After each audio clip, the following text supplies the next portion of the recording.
नमस्कार, स्वागत है आप सभी का एनबीसी भारत पर। मैं हूं आपके साथ मयंक तिवारी। उत्तर प्रदेश उपचुनाव को लेकर इस वक्त हमारी मौजूदगी जौनपुर में है और हमारे साथ बातचीत करने के लिए जौनपुर के सांसद समाजवादी पार्टी से बाबू सिंह कुशवाहा जी हैं। इनसे हम बातचीत करेंगे, जानेंगे कि 9 सीटों पर जो उपचुनाव होना है इसको लेकर समाजवादी पार्टी की क्या रणनीति है, किस तरह से देख रहे हैं इस पूरे उपचुनाव को। समाजवादी पार्टी ने आपको बड़ी जिम्मेदारी भी दी है इस पूरे चुनाव में, तो क्या कुछ चीजें हैं इस बार जो समाजवादी पार्टी का लगातार जनाधार बढ़ रहा है उसको लेकर, और साथ ही साथ में उत्तर प्रदेश की जो 9 सीटों पर उपचुनाव हो रहा है, कहीं कहीं अगर देखा जाए तो 2027 के पहले का ये सेमीफाइनल भी माना जा रहा है। तो कितनी तैयारियां हैं, किस तरह से आप लोग पूरे चुनाव को देख रहे हैं? देखिए तिवारी जी, सबसे पहले तो आपको बहुत बहुत धन्यवाद और नमस्कार हमारी तरफ से।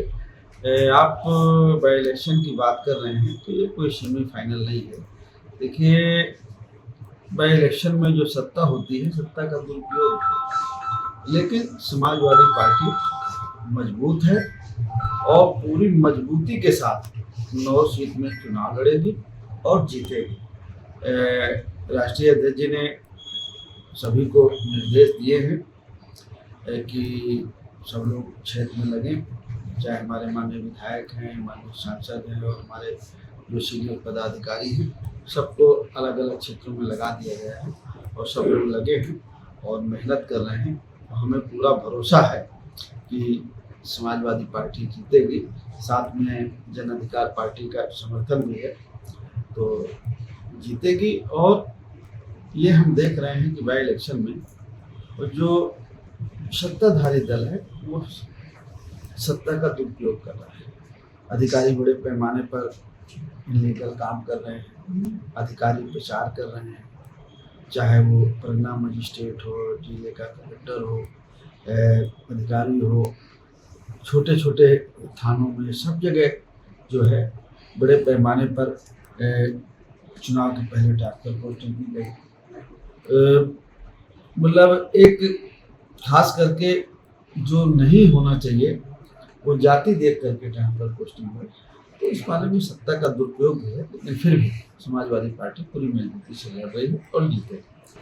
सत्ता के दुरुपयोग की आपने बात कही है, तो निश्चित रूप से कहीं कहीं अगर देखा जाए तो कुछ इसका प्रभाव भी पड़ सकता है। तो 9 सीटों में कितनी सीटें आपको प्रचंड जनादेश के साथ मिलेगी, जिसमें कहीं से कोई डाउट नहीं होगा कि इन सीटों को आप आसानी से क्लियर कर पाएंगे? क्योंकि अगर बात की जाए मिल्कीपुर की, तो सीट काफ़ी चर्चा में रही। अयोध्या से सांसद चुने गए अवधेश प्रसाद जी, उसके बाद से लगातार सीट चर्चा में रही और मिल्कीपुर का चुनाव भी टाला गया है इलेक्शन कमीशन की तरफ से। तो किस तरह से इसे आप देख रहे हैं? देखिए, इलेक्शन कमीशन इस चुनाव को टाल देते हैं या कराते हैं, उनकी इच्छा पर निर्भर है। लेकिन अभी सारी व्यवस्थाओं को आप भी समझ रहे हैं, हम भी समझ रहे हैं कि ऐसा क्यों हो रहा है।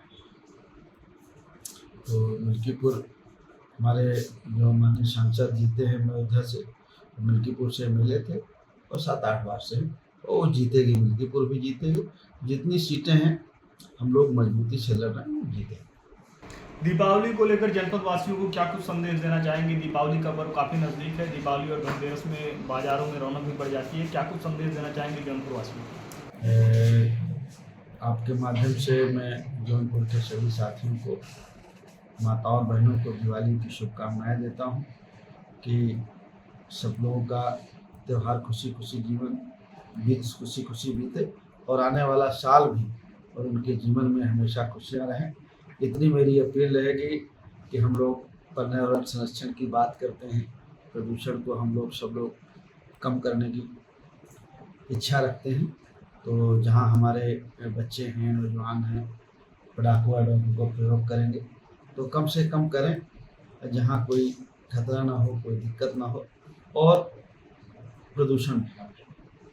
तो ये थे हमारे साथ जौनपुर से सांसद बाबू सिंह कुशवाहा जी, जिनका साफ तौर पर कहना है कि उत्तर प्रदेश उपचुनाव की अगर बात की जाए तो 9 सीटें, जिन सीटों पर चुनाव होना है वहां पर समाजवादी पार्टी मजबूती के साथ चुनाव लड़ रही है और 9 सीटों को इनके हिसाब से जीतने का काम करेगी।